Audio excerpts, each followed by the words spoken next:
Professor Jack Ellis obtained his PhD degree in 1965 in electrical engineering from Michigan State University under the tutelage of Professor Hermann Koenig, father of physical system theory.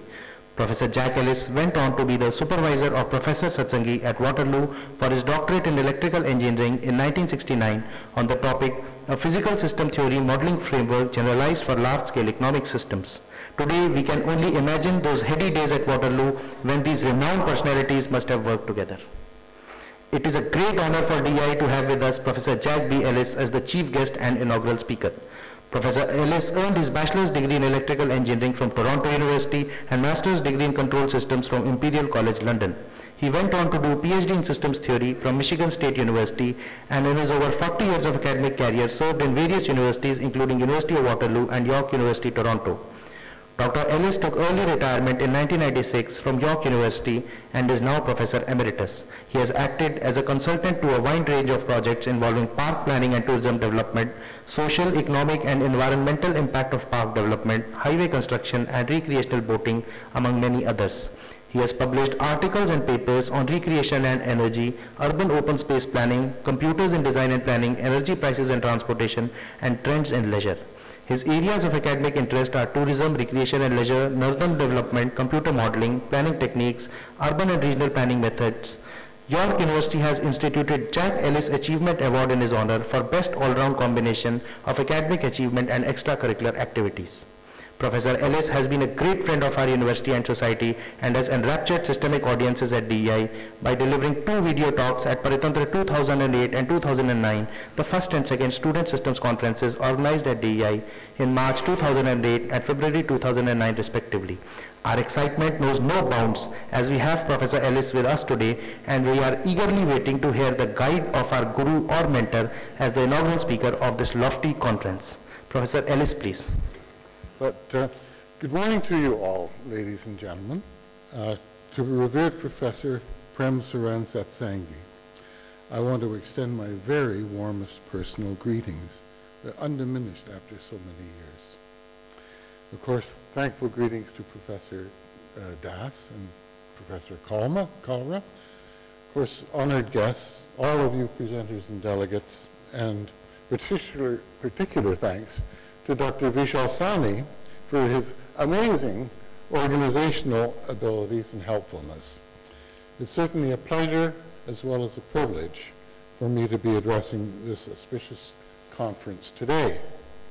Now, in preparing this inaugural address, I recalled a bit of wisdom imparted to me fairly early on in my academic teaching career by a wise mentor. And he said, to make a good lecture, you need a good beginning and a good ending, and then you should put the two as close together as possible. Now, I'm afraid I shall fall short of that ideal today, but I hope that any points I might leave out, you can pick up at your own convenience from the proceedings. Now, also, when I was informed of the topic, or the theme of this conference, Systems Paritantra for Better World Order, I was immediately intrigued and motivated to make it as the title of my paper as well.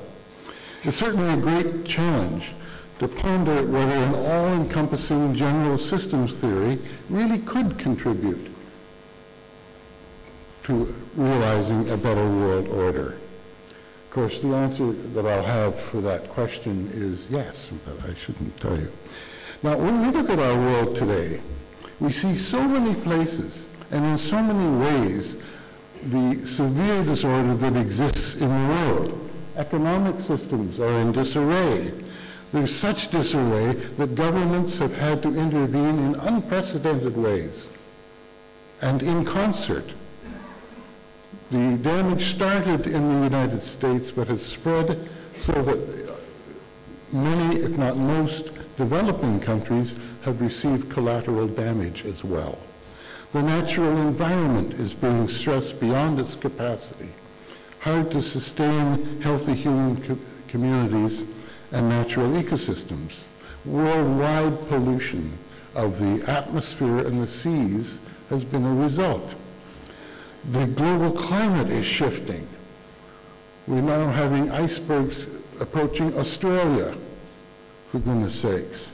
The Arctic and the Antarctic are warming at rates that were inconceivable even 2 years ago. Many areas have unprecedented droughts, while the others are swimming in floodwater. Most societies are being stressed from growing population, shortages of essential resources, even water, as has been noted. And just think, population at the moment is still growing approximately 3 times faster than agricultural production, than food production. And in future, we're going to have to grow more food on less land with less water. Some of the land is becoming unsuitable for agriculture because of salinity and other factors. The values of many societies are being eroded, shall we say, by things like instant communication and high mobility that our present technologies are fostering. What we are also very worried about, of course, are armed conflicts. They're still going on. They're not usually at the national level. We're a bit beyond that now, we hope, with our fingers crossed. But the incidence of damage by extreme fanatics is continuing. Now, if we're faced with such a world situation, we have to ask ourselves, how could it be made better? More important, what can I do to make it better? Can the efforts of one person, one group, or even several nations working together in concert be sufficient to instantly transform the present world into a better one? Perhaps not. But that doesn't mean that individual efforts are in vain. Quite the contrary. After all, if you think of a steady stream of water drops continued long enough, it can wear away the solidest, most solid rock. And that's where I believe our hopes and efforts must be directed. I believe that consciousness, in a paritantric sense, can be the key to shaping our human activities to create this better world. Consciousness, I believe, is an aspect of the overall system that we know very little about, not enough, for sure. Now, in the macrocosmic sense, consciousness applies not just to individual human consciousness and to observations made from our human senses, because, for instance, most, you can go to the next one. Yeah. It's not just humans that have this consciousness. Consciousness is, in effect, all around us. Most dogs know when their masters are coming home, even if they can't see them, or if he comes at irregular times. Species of birds that migrate in flocks follow their leaders over immense distances. They turn and they wheel in the sky in unison. How? Many species of fish can change color like a chameleon, depending on their surroundings. Many other species of fish, eels, salmon, and so on, spend most of their lives in the open ocean, often in particular locations, but always return to spawn in the exact same river and stream where they themselves were hatched. Many experiments show that plants even grow faster when exposed to music or spiritual sounds. But the next example is amazing. Butterflies, monarch butterflies, migrate in North America thousands of kilometers, and they always return to the exact same grove of trees.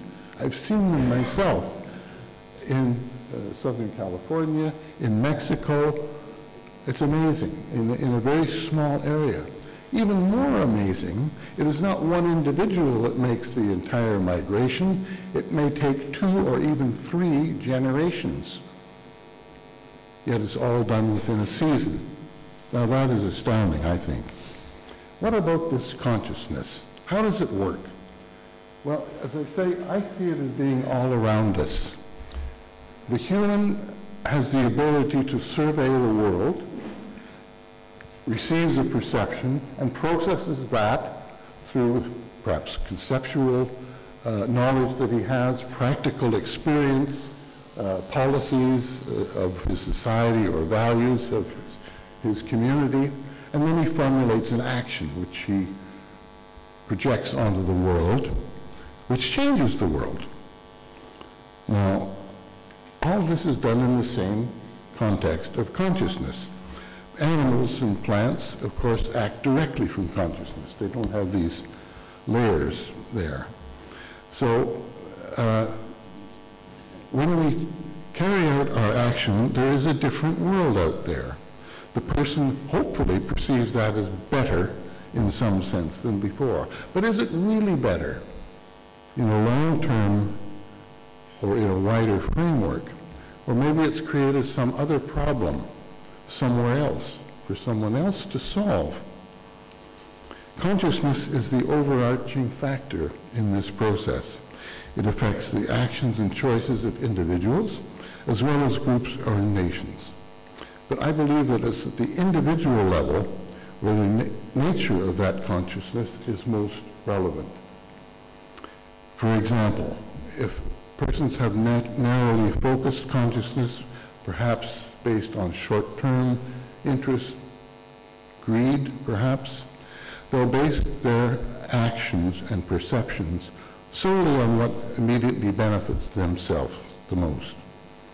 On the other hand, persons with a consciousness that they are a part of an all-encompassing system that is perpetual and multidimensional will consider the community, environmental and spiritual factors, as well as their own self-interest in carrying out a plan of action.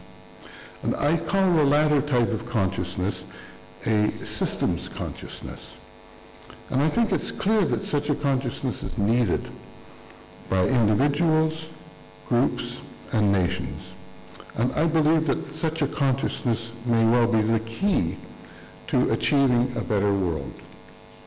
The question is, how can such a consciousness be developed, understood, and conveyed to as wide a segment of humanity as possible? Now, here's where systems theory comes in. It has to be brought in, of course, at this conference. Particularly an all-encompassing general systems theory, paritantra in other words, is a way to do this. In my opinion, we're still a considerable distance from achieving widespread appreciation of such a general theory, but there are several ways that we're starting to do it. And let's see how the system theory has evolved. This is a bit of a survey, uneven in its coverage, for which I apologize in advance, but nevertheless, hopefully shows some of the steps and stages of its development that are relevant. Now, the initial thrust, if you like, of human thought that was directed to explaining our world was really occurred when there was quantification of various phenomena and their interrelationships. And this thrust grew to complement philosophical, dialectical, and spiritual modes of understanding.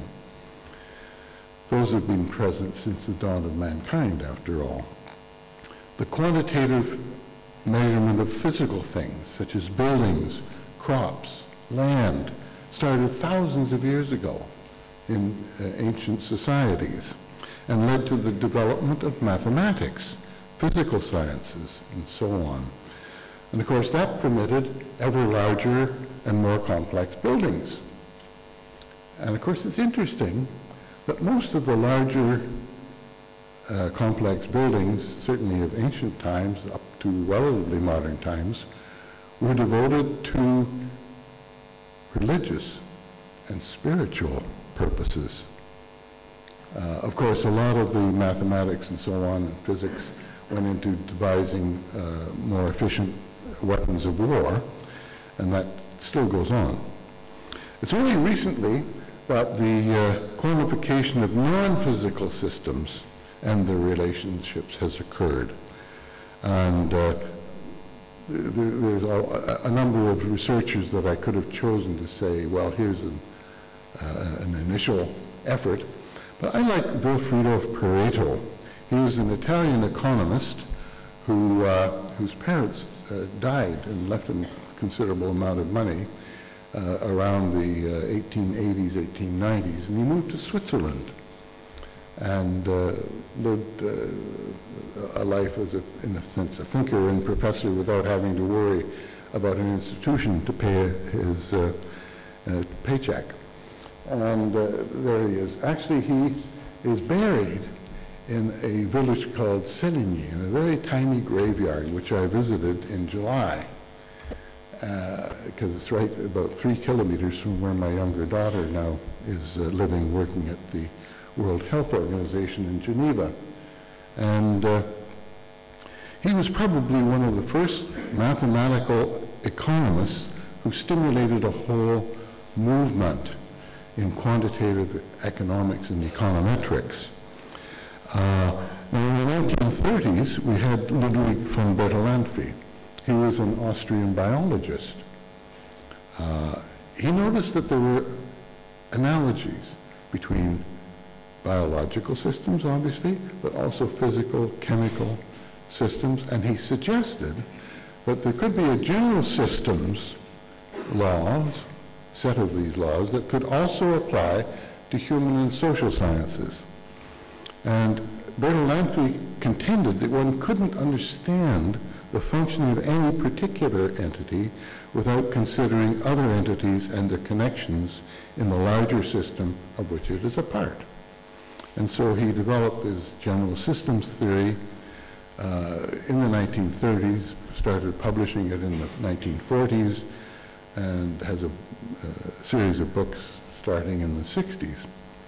Now, another paradigm of systems theory and analysis arose from a concept called cybernetics, which is the study of systems and processes that interact within themselves, okay, and are to some degree self-regulating systems. This also was developed in the 1930s and 40s, and the so-called father of this discipline is Norbert Wiener. He was born in the USA. He was a European Jewish descent, and he was a brilliant mathematician. When we talk about bright, he got his BA in mathematics when he was 14 years old in 1909. 3 years later, he had a Harvard PhD. Unfortunately, in 1918, he applied for a job teaching at Harvard, and they turned him down. Some rumors say that because he was Jewish, it was the reason. But he accepted an appointment instead at MIT, and the rest is history. Now, Wiener also had a philosophic bent, led him to inquire into the social and religious implications of system theory. And there's a couple of his books that I've cited that indicate that to you. Now, there are various other people developing in cybernetics. One particularly interesting one was Stafford Beer. He was an English mathematician who developed management cybernetics for business analysis. And he greatly contributed to the field of operational research and cybernetics generally. And in the early 1970s, he was invited by the government of Chile, which was under the leadership of Salvador Allende at the time, to put his theories to work at a national level. And they called it Project CyberSyn. This is the conceptual framework of it. And they had an actual control room, an operations room with hundreds of telex machines that was the technology of the times, were feeding information and communication to all parts of the country. And supposedly you could then manage the industrial economy in real time. And the goal, of course, was to create a more participative and less bureaucratic society. Unfortunately, some critics feared that the opposite might occur. And in any case, there was a military coup in Chile which put an end to the project in 1973. Other dimensions were added following on. Wes Churchman was an American philosopher. He also contributed to quantitative system theory and analysis. He extended operations research to fields such as management, again, industrial management, city planning, space exploration, my goodness, education, and in later life, peace and conflict studies. And he may have come close to the definition of paritantra when he wrote, quote, that you can see on the screen there. He says, all aspects of the human world should be tied together in one grand rational scheme. Now, the modeling of real-world systems was studied by Jay Forrester, an electrical engineer, spent his entire career at MIT. Believe it or not, he's still there. He's still affiliated with it, not there, at the age of 91. Now, whole world models were popularized, by Dennis Meadows and his collaborators who worked with the Club of Rome on limits to growth and the following things. Now, there's a new approach, however, that came up, a topological approach during the late 50s and early 60s. And it was, the team somehow coalesced at Michigan State University from a number of other places. And they developed a new paradigm based on linear graph theory for their analyses. Now, the question of going beyond that, we had to see how can we extend that already extended physical system analysis to something beyond that, to social, economic, and whatever. Now, initially when I was in the program there, I was interested in optimal control theory for complex systems. Sounds wonderful, a big challenge. The Russians were doing it too. So that was a big spur. However, I found soon that the main employment outlets, my colleagues were getting job offers from Hughes Aircraft and Collins Radio and Raytheon, all the big contractors in the defense and aerospace industries with military connections. And I really didn't want that very much. So I said, why can't we choose the socioeconomic systems as a way to extend it? And we did so. Now, it certainly was a more palatable choice for me anyway. Now, the first area I looked at was travel patterns because they intuitively resemble a linear graph network. And there was also a research program at the university at the time that had an extensive database that I could sort of pick up and play with. The next one was how to set up the variables, the through variable and the across variable. And we looked at the question of campers flowing to state parks along, obviously, state routes and coming from different origins. So it to not only my surprise, but to other people's surprise, it did work. The next attempt was to look at an economic system. Now here, it was a little more difficult. There have been a lot of complicated econometric models made, which are something like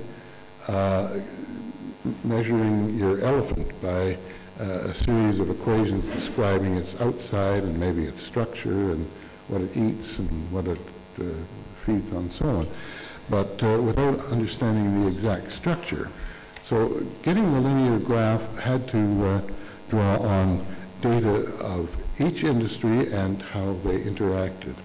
And there were only very few models like that available with data.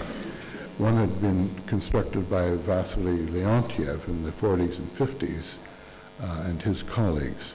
So I took at that data, and we had a three-sector dynamic model over a 5-year period, and were able to demonstrate that a linear graph model could in fact describe it.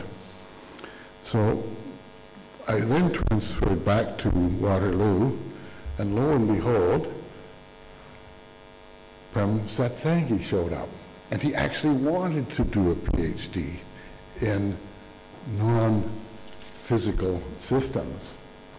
And we did it, of course, we called it then socioeconomic systems analysis. And he extended the linear graph inter-industry model by several miles, shall we say. He went to a 10-sector model, 10-industry model, and also incorporated 5 regions. Now this would leave anyone tearing their hair, and I think it led us to tear our hair a little bit too. But we were able to get Satsangi a place in Ottawa for, how long was it, Prem? It was several weeks, I think, where he actually mined the data from the statistics available in the capital. And for goodness sakes, the model worked. So the rest, I guess, is history. The kinds of things that I followed on with were transportation works in various other places, tried to apply it to things like regional planning, design of urban projects, environmental management, and it's hard to get a research grant to do that. You really can't. Fortunately, there were consulting opportunities where that had the dual advantage of being able to develop the concepts and the theories, but also the applications that they were getting out where they hopefully would eventually be used. And the other emphasis was on undergraduate programs of, shall we say, more integrated view of society and the environment. And this took place both at Waterloo and at York. Now, of course, in India, as you're, I'm sure, all well aware of how Satsangi has spearheaded the expansion of system theory research. And there we are. Yeah, you can go. Go, yeah. Yeah, there we are. And, but not only here, all over the world, literally.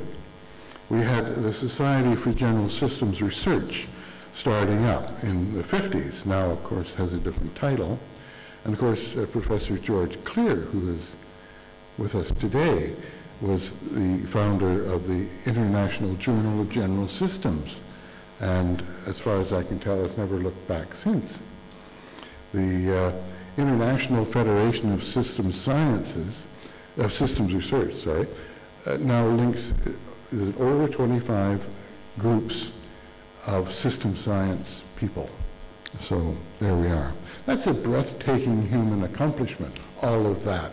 But have we actually made a better world society as a result?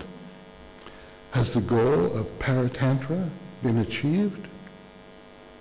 When we view the present state of the world, it's hard to see the benefits of all this work yet. So I think some new directions are needed. We need a new and broader concepts. We need further practical applications. We need to have their benefits be real and be realized by decision makers and the public. And most important, the system's consciousness must be encouraged to become as universal as possible. Now, all of the great contributors noted in the earlier part, nearly all of them came from a background of electrical engineering or some other quantitative discipline, but they eventually articulated a need to incorporate non-quantitative, philosophical, and spiritual dimensions into systems analysis. Now that's what I call systems consciousness. One example is Ilya Prigogine. He is a Nobel laureate in chemistry. He won it in 1977 for his contributions to statistical thermodynamics, of all things. But he contributed to system theory in some of his earlier works. I remember one day in New York at an operations research conference in the late 1960s, sitting with Ilya Prigogine and a few other people at a table over lunch. I just talked about my network theory of travel, and he had just talked about a stochastic analysis, micro-analysis of traffic flows in the same session. Now, the interesting thing is that at the end of the 90s, he wrote a book called The End of Certainty. And what he said, basically, the more we know about our universe, the more difficult it becomes to believe in determinism. Now, another dimension, of course, the spiritual one, is being nurtured here. Professor Satsangi, again, has produced literature on this and has explained an elegant model of man and the macrocosm. And I think the main lesson that we can take from this all, I think we all have to absorb it. There is only one system. There is only one system. And there is only one system.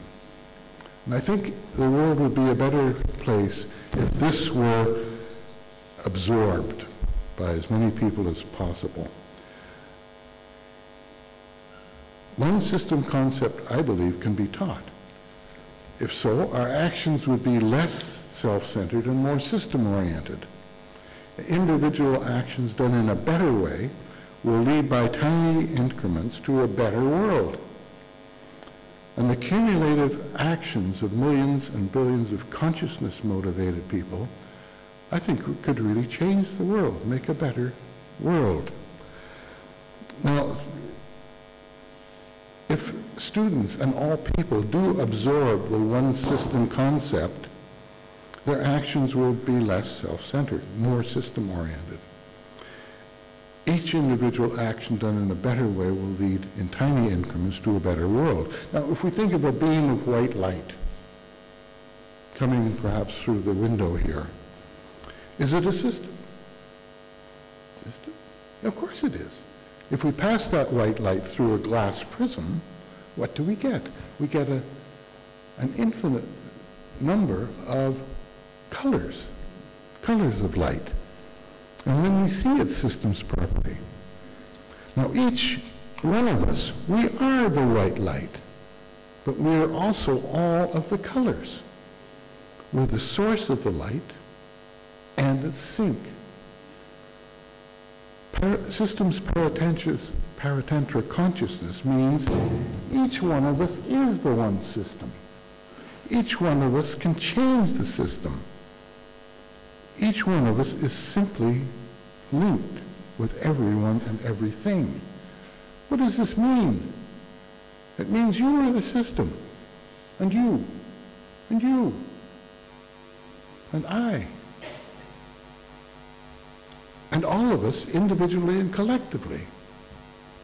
And the thing is, we must never underestimate what can come from collective actions of millions and billions of consciousness-motivated people, which will lead to a better world. Margaret Mead said, never underestimate the power of a few committed individuals to change the world. Indeed, it's the only thing that ever has. Mahatma Gandhi said, we must be the change we wish to seek. And that, I think, is the way we can truly lead to a better world. Now, I thank you all for being so patient in listening to me today. I hope that each one of you here today will use your talents and insights to help systems paritantra for a better world order and a sustainable world. Thank you very much.